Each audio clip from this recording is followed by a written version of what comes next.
Welcome to the premiere of the Six Steel City Rings podcast. My name is Ray Whiting, and with me I have Miss Leanne Lohman and I have Bob Quinn. They're both writers from Steelers Nation. Guys, how y'all doing? Good. How are you? I'm doing fine, doing fine, doing fine. Bob, you okay over there? Wonderful. Happy to be here. Good, good, good, good, good. Let's do a little intro. Please, let's give a little brief bio about ourselves. Starting with you, Leanne. I'm family's originally from Pittsburgh. My dad was selected to play for the Steelers before he got drafted to go to Vietnam. He grew up in Elizabeth, and so being a Steeler fan was kind of not optional in our house growing up. We spent a lot of my childhood going up for games and traveling for games, and I'm just super passionate about football. I always have been, and since I couldn't play, I channeled my energy in other ways, and my dad's been gone a long time now, and so my writing is kind of a way that I stay connected with something that we shared. So I've been writing for Steeler Nation for like a year and a half now, and yeah, it's good. Bob? Well, I'm kind of the exact opposite of Leanna. In the 70s, my dad was in the military and worked for a manufacturing plant. We moved around a lot. Him and my younger brother were huge Dallas Cowboy fans. And I remember Super Bowl IX is kind of when I became aware of who the Steelers were. And it was the classic, my dad likes that team, so I'm going to like the other team. But I never switched off of him because he said it was real important that, hey, look, if you pick a team, you stick with them. Well, a couple of teams have come and gone over the years in other sports, but the Steelers, I'm passionate about them for going on 50 years now. And just always loved the blue collar way they played. It started in the 70s with Noel, kept going through the 80s, then the 90s with Cowher, and even Tomlin. It's continued just the way they play football. And as for me, I have been a fan since I was 8 years old. That's the only team I know. And people ask me, how many teams are there in the league? I tell them two. The only two teams in the league. There's the Steelers, and there's the rest of them. So, I love the Steelers. I followed them throughout my whole life. And I almost got into a few fights in my younger days because of Steelers talk and everything. But now that I've gotten older and more gray hair in my head and everything, so I'm just going to lean back and just relax and talk Steeler football. Guys, let's get to work. The situation with, and let's move to the cuts. That's a hot topic right now. Yeah. Mitch Trubisky, they've agreed with the Steelers to part ways. Along with Chooks, he's gone, and more are coming down the pike. Give me your thoughts on that, on the recent cuts, and who should they sign? Go ahead, Sounds Bob. good. You go first. Okay. So let's talk about Mitch Trubisky. Apparently, from all reports, and I've never heard anybody who's been on a team with Mitch Trubisky or people who covered Mitch Trubisky say a bad word about him personally. Apparently, he's a super nice guy. He was elected captain when they signed him, and you kind of feel for him a little bit. He signed the contract thinking, here's my second chance in the NFL. I didn't make it with the Bears, and then I went to Buffalo. I had a decent year as Josh Allen's backup. I played pretty well when I had my one or two opportunities. So, hey, I get to come to Pittsburgh, running game, mobile, Matt Canada, RPO kind of offense. Didn't work at all. The minute they drafted Kenny Pickett a month later, it was the writing was on the wall. Mitch was marking time. First preseason game, Pickett gets a standing ovation when he's coming into the game. There was no doubt the fan base wanted Pickett on the field. And, Mitch I think he lost confidence in himself. I think he was not as effective as he could have been. And by the fourth game, they just had to go away. He becomes a backup. He becomes a high paid backup, one of the highest paid backups in the NFL. And okay, that's all well and good as long as Kenny's on the field. And theoretically, you got Trubisky, 29 and 21, made a couple playoff runs. He was your starter. It wasn't great, but you don't need your backup to be great. But then he comes in and he gets his next opportunity this year. He looks like a deer in the headlights, and I really think he's hurt his career tremendously as a potential starting quarterback. I'm sure somebody will sign him as a backup. They move on from him, but now we're left with hey, Mike Tomlin said the next quarterback's on the roster. Well, the only quarterback on the roster is Kenny Pickett. So Mitch Trubisky's gone. They wanted to save the money. He didn't save as much as, people think. It's only $3-4 million that they save on the cap hit. And then now you don't have Mason Rudolph under contract. Now you're in a quandary. What are you going to do?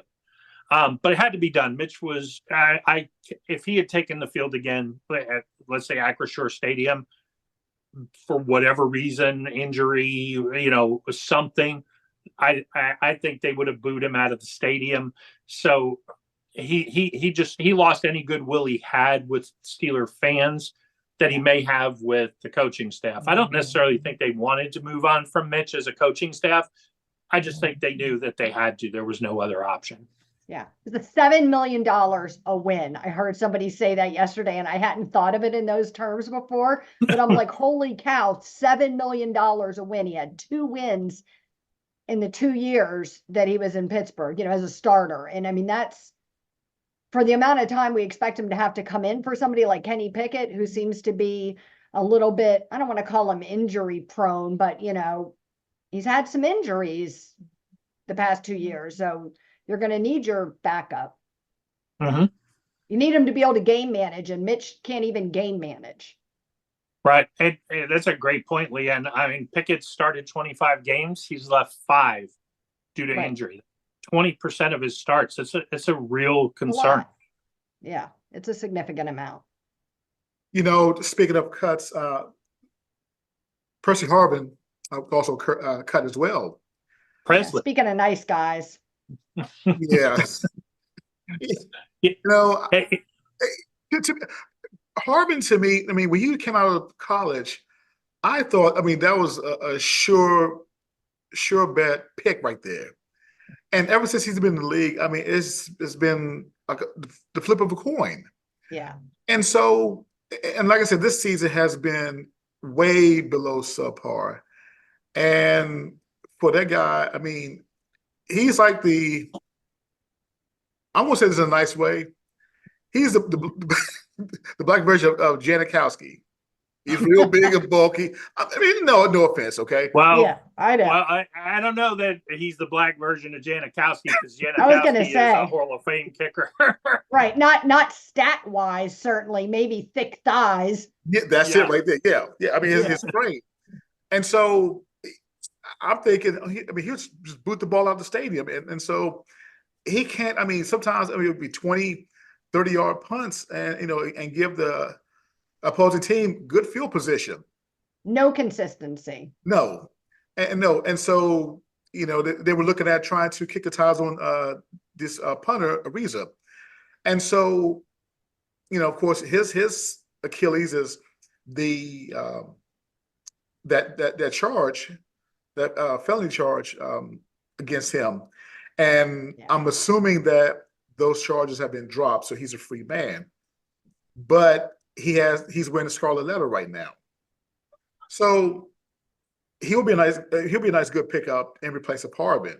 I don't recommend, if somehow, some way the front office will see this episode here, I hope that they don't consider drafting a punter, nothing above 6th round.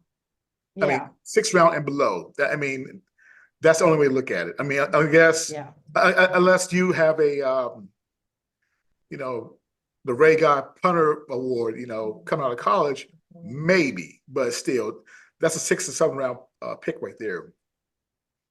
Guys, jump in. But again, we got a lot to talk about. Yeah. The case on Ariz, I just looked it up because I did an article on him, was dropped. I was pretty sure that's what happened. I guess he denied it all along and they wound up dropping the case against him. So it isn't like he was proven innocent. Do you know what I mean? But in this country, you're innocent until proven guilty. So he wasn't proven anything. So I know when I did that piece, I got a lot of pushback from people on Twitter who will push back on anything. So I don't know how much credit that gives any argument, but you know, that just because somebody dropped the case doesn't mean that this guy is innocent of the charges he was accused of. And you know, but I don't know. I always go back to you're innocent until proven guilty. You can't hold what somebody might have done against them like that if there's nothing to prove it.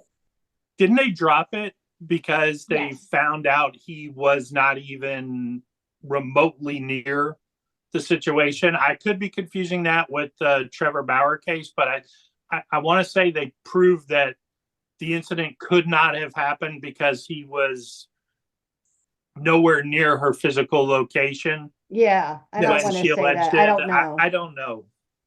Yeah. I thought he was there at the party. Like it was at a party and there was a 17-year-old girl at San Diego State. And I thought he was there, but I think maybe he left or something like that. His lawyer said he left before anything happened or so. I don't want to, I'm not 100% positive now. The details are fuzzy, but you might be right. But regardless, you're right. It does kind of hang over his head as like this accusation. And then, of course, we also brought in Brad Wings. So there's always that possibility. Yeah, I'm a firm believer you don't draft a punter or a kicker. Yeah. I think you can find good ones there.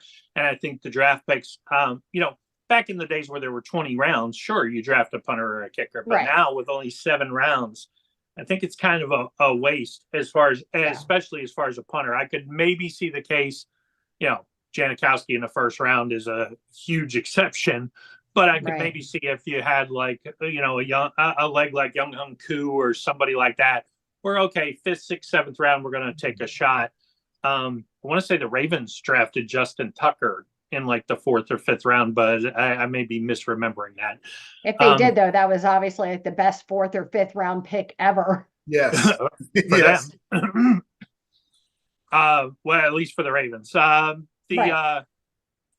You know, the one thing, the only quibble I ever had with Harvin, Maddenly, I don't think he had great situational awareness, although, you know, I think there's a performance aspect as a punter. It seemed he saved his worst for the absolute moments that made him look horrible.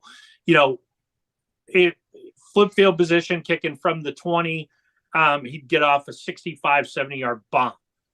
Hey, coffin corner kick from the 50, he kicks it 25 yards and they get it at the 20.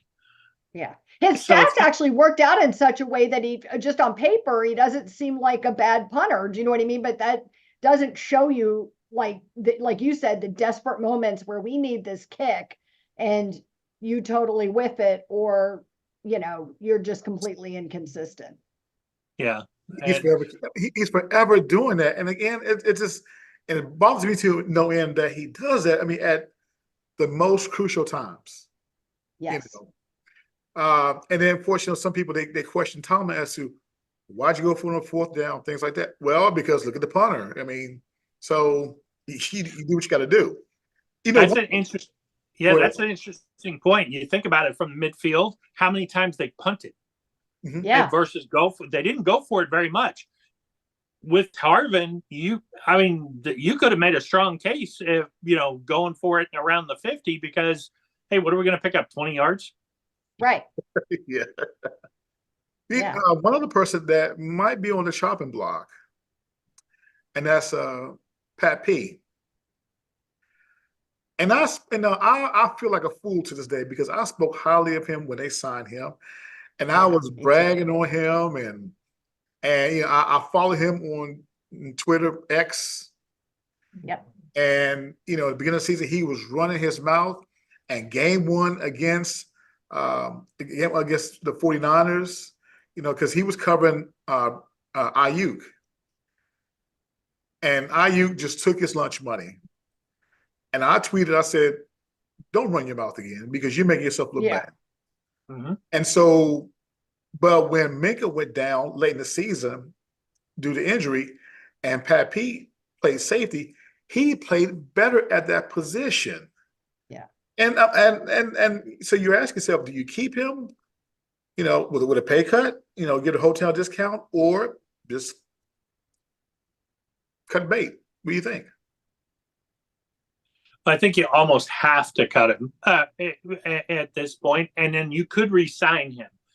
I mean, if he was willing to structure a pay cut over, let's say he goes from $7 million a year and says, "Okay, I'll take half." Well, that means to get it right money wise, unless he's just willing to do what Roethlisberger did and Bettis did, and just say, "Okay, I'm just going to walk away from this money. We'll just write a brand new contract." You almost had to cut Bettis and Roethlisberger and bring them back under new contracts.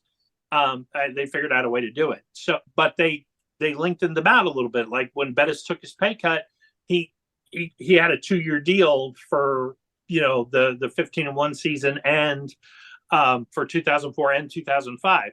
So, do you hope that Peterson can convert to safety? And I think there maybe as a free safety, I don't think he's a good enough tackler to be just a straight strong safety, which is really what they need.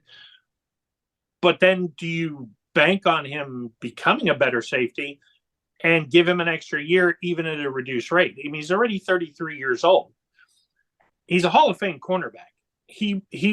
There's no disputing how great he was the first 10 years of his career. Yeah. And truth be told, yeah, he looked bad against Ayuk, but he had his moments throughout the season. I mean, you could still tell he's an above average corner, but now he's never played the nickel. I'm going to convert to safety. I don't know, Leanne. I don't know if I could see them even at a discounted rate taking a chance. Yeah, I mean, I guess it depends on what else you think you're going to do during the off season. Do you know what I mean? Or who else you're going to sign and what you're going to go after. Because I agree with you. I think that he definitely had his upsides. I appreciated his flexibility and being willing to be this kind of roaming player in the secondary that did a little bit of everything, this like Swiss Army knife or something, different positions. And I thought he had a good attitude about it, where a lot of players who were coming off the career that he had, who still think they're playing at this very high level, would feel like they were too good to do something like that. So I felt like he had a good attitude about it. And I thought he was a nice mentor to have with somebody like Joey Porter Jr., you know what I mean? And to be there to help him develop some. And so, I like those things, but I agree with you. I think if he's going to come back, it's got to be at a substantial reduction and just with the understanding that, like, we know you still want to play a little bit and situationally we could use you sometimes. And so let's come up with this deal, because I don't know that he's got tape to be able to go anywhere else where somebody's going to be like, oh, we need a cornerback and we're going to take Patrick Peterson. He's not who played for the Cardinals. He's not what he was when he joined the Vikings. And like you, Ray, I was excited for him. I was excited. I thought, this guy's still got some gas left in his tank. I watched a lot of Vikings games last year because I was doing some writing for a Vikings group. And so I watched a lot of Vikings games and I was excited for him. Yeah. I mean, it was just a huge disappointment for me. It really was. And most of all, I still say that if you're going to talk trash, especially at that position, talking. Especially at that position, you better back it up. I'm sorry, that is, there's only one excuse. You like embarrass the whole team. Like, just close your mouth. You know what I mean? Like, just close your mouth. And you think about where he came from: Arizona, Minnesota. I mean, not exactly NFL powerhouses. The Vikings. They're much better team consistently than Arizona, but how much discipline is really going on there? How much, hey, you shoot your mouth off who cares? We're the Cardinals. Nobody's watching us anyway. Right. Unless you have And the NFL Sunday probably ticket. true. You know And in that? fairness to Pat Pete, for 12 years, he backed up his trash talk. He was Just- him. He was that guy. Yeah, Yeah. I But all of a sudden, I mean, he just, I mean, well, I guess, you know, hey, Father Time is undefeated. It's Maybe the we'll think of that. truth. Yes. It's the That's truth. true. Um, at a discounted rate. One last thing on him, Mhm. you know, the Steelers play a lot of 3 safety sets. So could I maybe see him as the third safety who can kind of float in the middle of the field? I'd rather have Minka in that role, but if I'm playing 3 safety sets at a discount, could Pat Pete maybe still have a year or 2 left? It's possible, but Yeah. I don't know that he can beat out Eric Rowe for that position. And Yeah. I don't know that he can't beat out a rookie who, I mean, Eric Rowe is no spring chicken either. Right. I don't know that maybe a guy like Trenton Thornton or a younger guy isn't the answer in that 3 safety set. you know, I always felt the Steelers should have picked up from free agency, Clinton Dix. He was someone to me very solid. Of course, he's a journeyman. He to me, he would have been a good, fill-in for, say, Minka. You know, when he was down. Unfortunately, the Steelers didn't pick him up, didn't sign him, so they moved on. So, but again, like I said, to play the nickel, can Pat P roam around in the secondary? You know, kind of play the Ed Reed type. I believe he can, because again, to me, he plays much better at safety than at corner. And of course, Yeah. this time of the year in his career, you know, it's all about zone coverage, not man to man. Because if it's man to man, he's cooked. Right. Yeah, guys, we witnessed the Super Bowl. We saw the halftime show.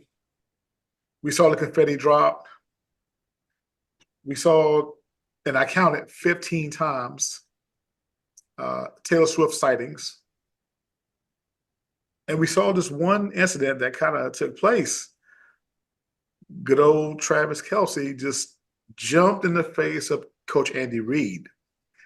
I know that some say it's a dead issue. I believe it is. Now, of course, we're going to play devil's advocate a little bit on this. But share your thoughts on Travis Kelce. My first thought when I saw it happen was I thought that it looked very aggressive. Do you know what I mean? On television, I thought it looked very aggressive. But by that same token, I've been around sports my whole life, and you're competing on the biggest stage. You're the biggest team. You know, your team has been struggling this game. You turn the ball over, and Kelce is this super passionate guy and probably felt in the moment, you know, like he couldn't help his team and he wanted to be able to help his team and had all of this kind of frustration that boiled up. So, you know, to me, I kind of thought, you know, this is like a sports thing. Do you know what I mean? And stuff like this happens all the time, and the cameras just don't happen to catch it the way they did. Do you know what I mean? I thought it got blown out of proportion by the media, you know, who were talking about how he's going to be a wife abuser and all, you know what I mean? I thought that it got a little bit blown out of proportion. I don't think it was quite that serious. I know he said he felt like when he saw it, it looked more aggressive on TV than it was in real life. And he was just passionate and upset and wanting to help his team. And, you know. Well, I felt that, you know, from the looks of it, you know, Travis Kelce, I mean, he went drill sergeant on Andy Reid. I mean, to get in his face, I mean, at real close range, I mean, and just yell at him. And of course, there was a little bit of bump there. So what is one to think? And even Andy Reid said he tested my knee replacement or something like that, you know, because he kind of physically bumped him a little bit. I think it's just, well, like I said, it's a done deal, but it's still going to be talked about. Bob, what do you think? Well, I some of the debate on social media after the fact when it kind of went around with, you know, different players saying, and different people on social media saying, well, if George Pickens had done this, if other black players had done this, that they would have been run out of the league for acting as aggressively as Kelce did. I don't know how true that is. If you think back, this was Kelce's really first big public incident where contacting coach getting in his face. I mean, he's had thrown his helmet and done some other things, but for the most part, he's not known as an aggressive or Right. a problem child. You look back, Antonio Brown back in 2016 when he had the incident before the AFC Championship game. Tomlin fined him and was pretty harsh about it. Yeah. But then in 2017 they're playing they're playing I think it was the Ravens, and he went ballistic because Ben Roethlisberger didn't throw him a ball on a third down and threw the Gatorade cooler. And there were multiple incidents where, and to be fair, with people who criticize Tomlin over the Pickens stuff this year, which I'm not one of them. I don't think you can sit down your best receiver. He's very consistent. He's been consistent his whole career. He's ever since he fined and went after Brown in 2016. Since then, no matter what anybody does on the field, we don't really know what happens from. I was going to say, we don't really know that doesn't get told to the fan base. Do you know what I mean? So if it doesn't get leaked out somehow, well, we don't know how Mike Tomlin's responded to things that have happened necessarily. Yeah, absolutely. You kind of just assume, you know what I mean? You kind of just assume based on what you know about him and what other players or people might say, happened, and you kind of go from there. I know that for him, his big thing has always been, respect and want everybody to be treated respectfully. And I think if you're looking at just respect, I don't know that walking up and putting your hands on your coach, regardless of how fired up you are in the moment, you know what I mean? It wasn't the kind of like, let's go. It was, it was definitely in frustration and put your hands on somebody else. And so I'm not ever going to be a fan of that. I also understood, though, the other side. I heard the guys talking about it on Pat McAfee and some of the other shows, and they're saying, well, these people just don't understand what it's like to play competitive sports. These things happen. They were, all of them, very insistent that these things happen all the time, and we just don't see it. And it wasn't as big of a deal as people made it out to be. But I wonder how much of it got blown up to that level because of all the Taylor Swift publicity. So you already have this huge group of people who dislike Travis Kelce, are frustrated by what's happening with Taylor Swift, are angry about that situation, which is weird to me. And then you're going to now project that anger onto this, which is not to say you shouldn't be upset that he put his hands on his coach, but I wonder if it had been a different player, if it had been Jason Kelce doing it, do you know what I mean? Would people have reacted like that? You know what I mean? Well, you mentioned earlier, Leanne, you say, what would Tomlin say? Well, one thing for sure, and Marquise Pouncey mentioned this on the Pivot podcast. He said that Tomlin will treat his players with respect like a grown man. Right. He said, now behind closed doors, he said in the locker room and film session, he will, it's a whole different ball game then. But just out, in the open with the optics from the public, it's a whole lot calm, a lot more toned down. So, yes, I mean, I see that, it was way out of line. Travis Kelce, he admitted, I guess he offered an apology for doing that. He was way out of line and everything, and so let's just hope that it doesn't. It doesn't happen again, or to any other player and coach.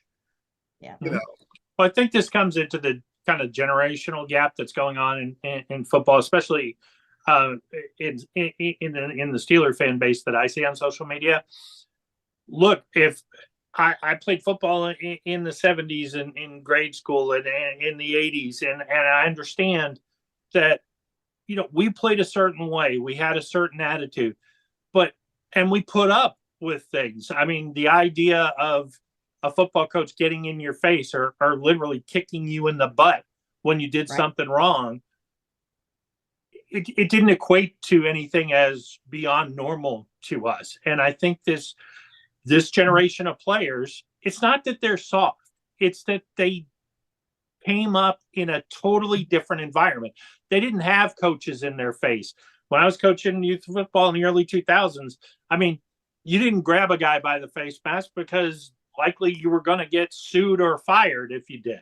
So you had to figure out different ways to communicate. And I think Tomlin does a really good job communicating with the modern player, but he wants old school results. And I don't think you can get old school results. And I think that's why football has changed so much.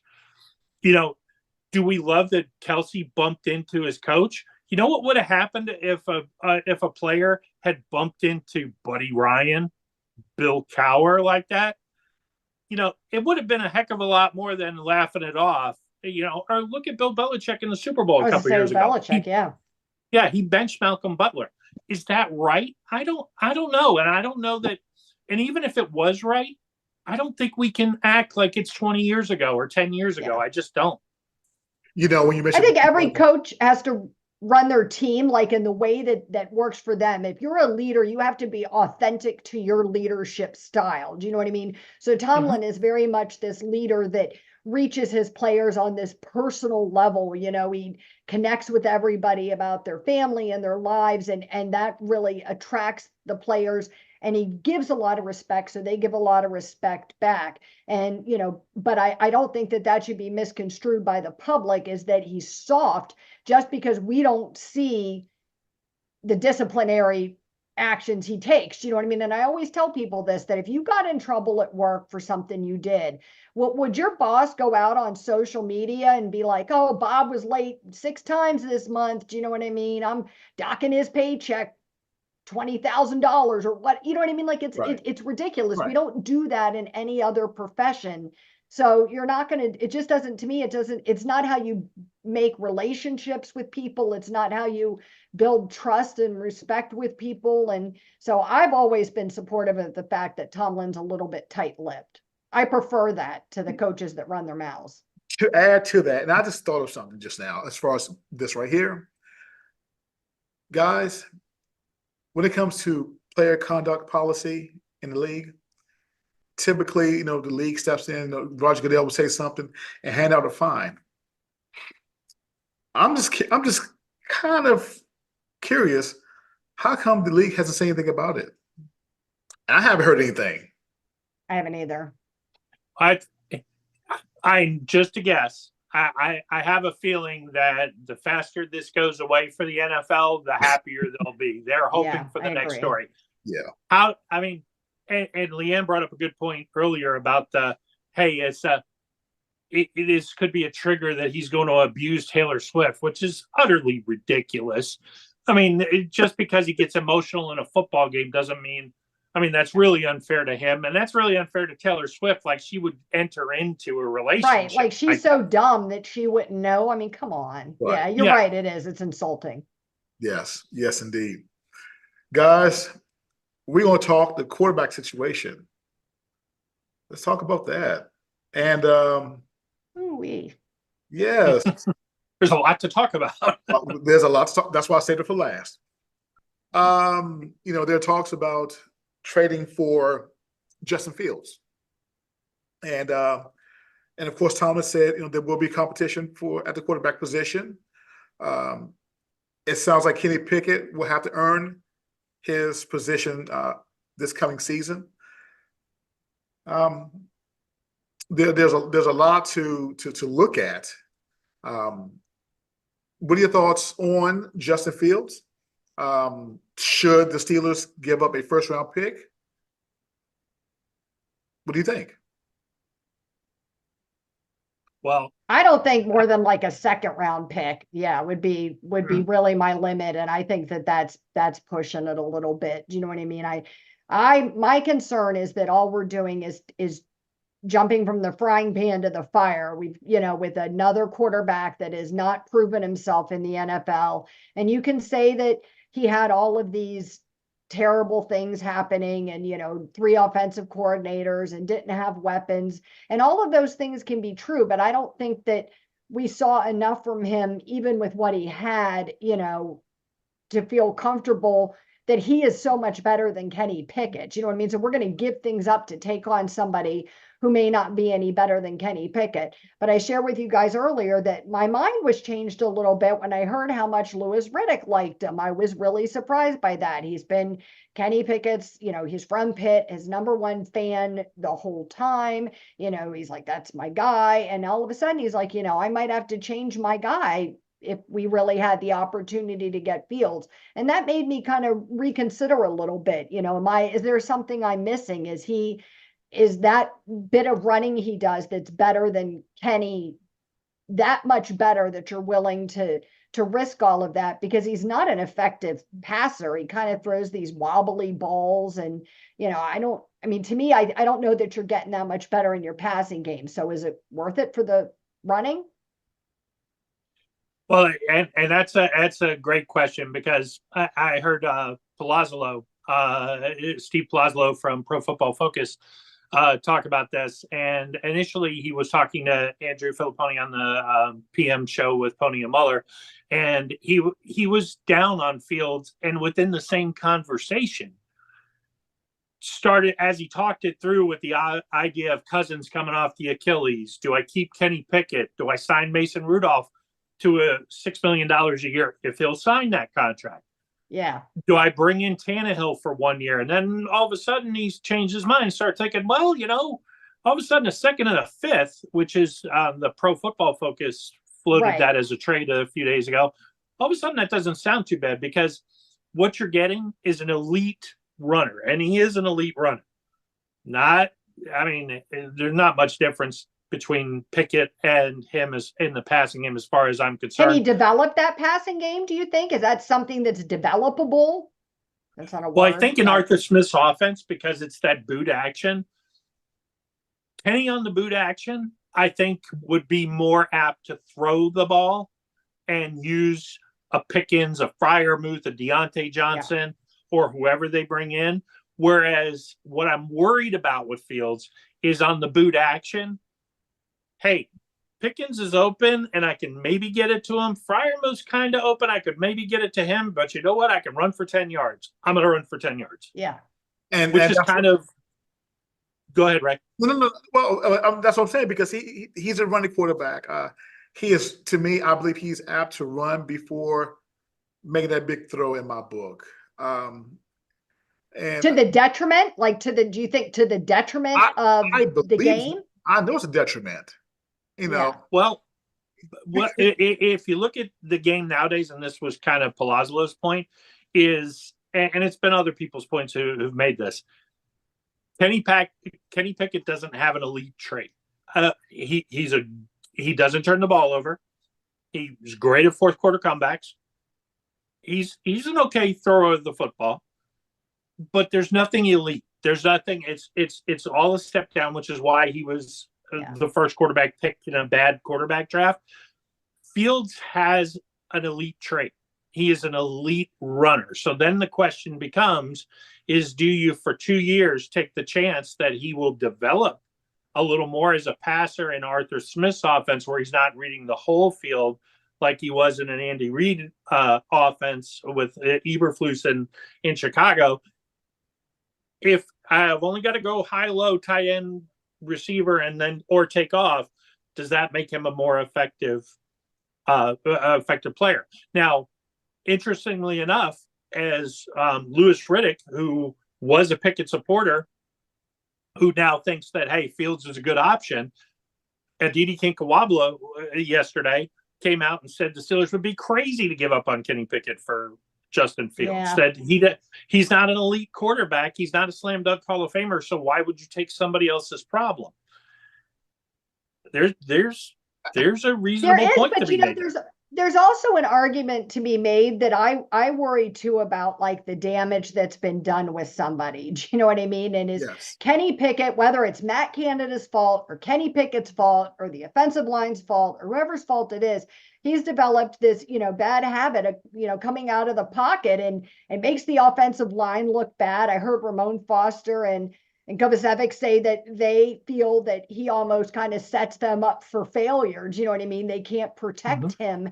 And so is this, you know, and then his answer is, well, I felt pressured, you know what I mean? But you know what I mean? It's almost like his base inclination, instead of actually feeling pressure, he's nervous and he thinks he feels pressure. So how do you get him out of that? Is that something that Arthur Smith can, and this new quarterback coach can get him over that hump, you know, to tell him to stop rolling out like that? On Or is one it condition, better to cut bait? on one Mhm. condition, Right, the offensive line has to protect. They have to, they have to move right. their feet. You The can't have a bunch offensive of line damn is boys. certainly not innocent in that, you know, Right. they're Yeah. certainly not above reproach. And there were times, and Leanne brings up a good point. There were times and that Pickett rolled into trouble because he was, Yeah, and I think this also has affected Najee a lot, is they just got used to, it's not going to work.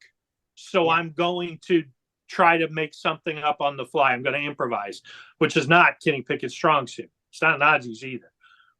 So they got afraid, or afraid's the wrong word, because nobody playing on an NFL football field is afraid. right. But they got, they just started to anticipate the wrong things going to happen and ran themselves into trouble. Now, the good part, and I think the reality is that Kenny Pickett is going to be the quarterback in 2024. Would I like Justin Fields personally? Yeah, I think it would be. I think it's worth the risk. But if Pickett is the quarterback, Arthur Smith has a lot of rollouts in his offense, and I think that is the only way to cure it. Is you got to get Kenny on the move and get him comfortable thinking, okay, I rolled out and it worked. I rolled out and it worked. Okay, if I stand in the pocket, these guys are going to block for me. And then maybe you can rebuild his confidence in the pocket. Yeah. And personally, I think that's the only reason Arthur Smith got the job, because he's the guy who said, I can fix Pickett. Right. Well, Bob, okay, And but go ahead. I agree with you. I do think that Pickett will be back next year. I've heard like so many people say that are connected to the team, you know, they aren't going to give up on a first round draft pick just like that. You know what I mean? Then you hear other people that are connected with the team and they say, well, Mike Tomlin will always play the best player. He doesn't care if that person was a first round draft pick, you know, or was working at Walmart the day before. If you're the best player, you're the one who'll play. And I'm like, yeah, but will he bring that player on the team to challenge his first round draft pick? Like, that's a whole different question. Do you know what I mean? I think when he was faced with Mason or Kenny and Mason was better, he was willing to put Mason in. But if you're looking at bringing in Justin Fields and bringing in somebody totally different, I think that's a little bit of a different situation. And I don't know that I see the Steelers doing that. I think they'll stick with Kenny for one more year. Well, they're going to have to at this point, because I mean, yes, Kenny will get the keys to the car. He's going to drive it. The question is, will he be on a short leash? I believe at this point right now, he will be on a short leash, and so is Tomlin. Now, Tomlin, to me, I think he has bought some time, given the fact that, once again, a winning record, 10-7, better than last year. So that right there, that speaks some volume. And again, overall, the quarterback play is what really hurt us this season. It helped from Mason Rudolph's standpoint, but it hurt from Kenny's standpoint, because again, sometimes Kenny was a little bit freestyle in my book, and like you said, when he rolled out or he certain ways that he would go, he'll turn to run, and it just he's running into a linebacker. Yeah. But Kenny, to me, he's going to need help on the line, and I'm sure Dan Moore is probably good as gone in my book. He's good as gone. If I wish they'd get rid of Mason Cole. Oh. Yes. Well, one thing about Dan Moore is he's still on his rookie deal. So yeah, I do think it's highly likely Moore makes the team. If Moore is a starter, it's a huge issue and a huge problem. Yeah. I think they'll get another tackle, and they cut Chooks. They've said Moore can't play right tackle. I would advise him to learn in the offseason, because Broderick Jones has to go to left tackle next year. And whether they sign or draft a tackle on the right side, that guy's got to be the starter. Mason Cole has, I mean, although after watching the Super Bowl and how bad Creed Humphrey snapped the ball for 2 quarters, Wow. I mean, I still don't want Mason back. I think, you know, it started, it was Friday Night Lights in training camp. It Yeah. rained and he couldn't snap the ball. I mean, it was, you know, he just isn't the answer. He's not. Steelers center is a sacred position. Cole's not it. Yes, he's been retired 3 years, and it's taken progressively longer. I mean, we went from Mansfield to Webster immediate, Webster to DeMonte immediate, Right. DeMonte to Marquise took a couple of years. We had, you know, Harding or Hartwig and in between, and the guy's name escapes me, but he was the center on the Super Bowl 40 team. Justin Harding's. Yeah. So we had some good players in between, but we need the next. You know, Pouncey's been gone for 3 years. We need the center. Do you think if that, like, I think his name's Jackson Powers Johnson or whatever, the kid from Oregon, do you think if he's sitting there when we pick at 20, we take him? Yes. I mean, I know I want them to. Yeah, I know Ray likes them. There's just some part of, you know, just looking at the draft and a value position, taking a center in the first round. There's only been 8 centers drafted in the first round since Pouncey in 2010. And I like Zach Frazier. I personally love Cedric Van Pran from Georgia, and I think we can get him in the 3rd or 4th round. Powers Johnson he's a special kind of player, but the Steelers haven't picked a Pac-12 player since Juju. That's 7 years. I don't know if they pull the trigger on him. I think, you know, if Mims or Latham is sitting there, I think they take the tackle, not the center. I agree with you. I like JPJ. And I am sounding kind of biased, you know, Zach Frazier out of WVU because, you know, I'm a WVU dad. So, hey, my money's there. And I'm, you know, but either way you look at it, we do need a center. I know it was experimental with Kendrick Green at center, knowing he was a guard coming out of Illinois. It was a dumpster fire from the start. Oh, I felt so bad for him. And I didn't.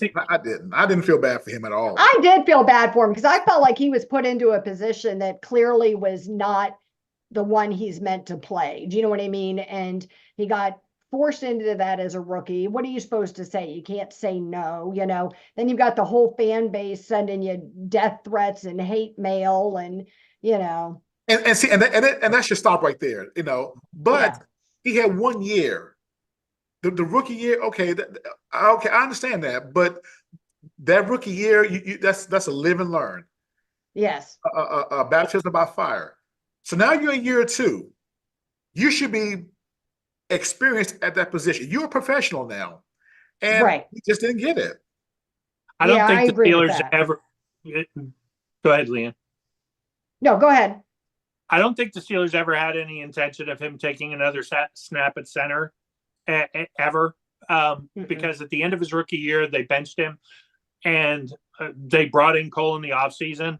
And, you know, Roethlisberger on his Football and podcast, you know, when they kind of made the big deal about him being a fullback and, hey, is he going to make the team as a fullback? He's like, yeah, Colbert, that's the guy you got to be my center my last year. And kind of, you know, gave that knowing look of, really? You really wanted us to succeed my last year? Right.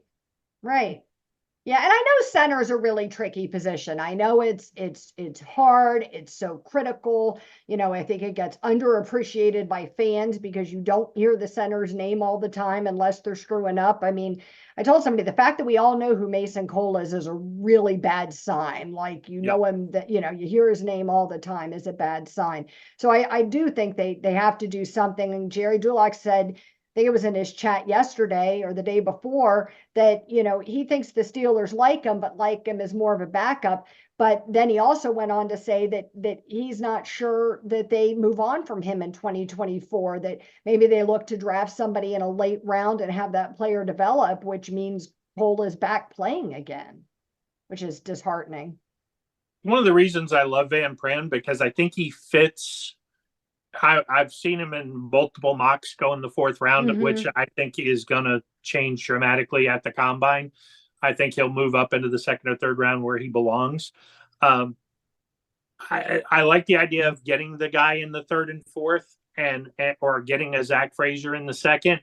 Look, Right. Frazier, the only issue I have with him is a little bit of injury concern, but the Steelers, no matter who the offensive coordinator since the days of Chuck Noll, they have trap blocking built into the DNA of the offense. And you need I don't think Cole's a good run blocker. I don't think he's a very good pass blocker either.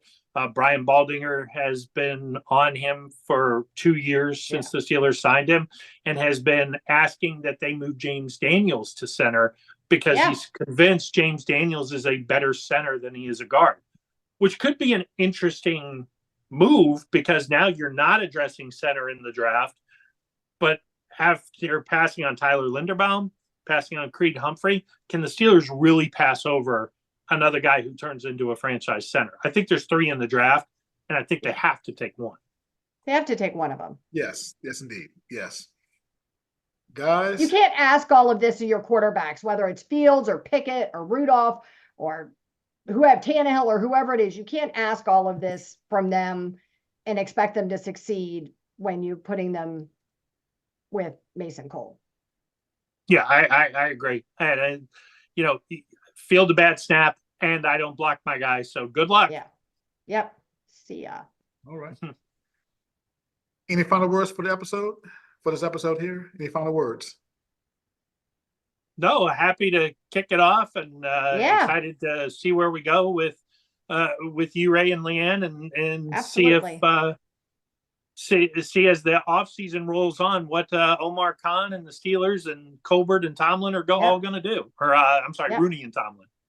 Right. Okay. All right. We will be back next week on the Sixth Steel City Brings podcast. Again, I have Leanne, Bob, and I'm Ray. We'll see you next week.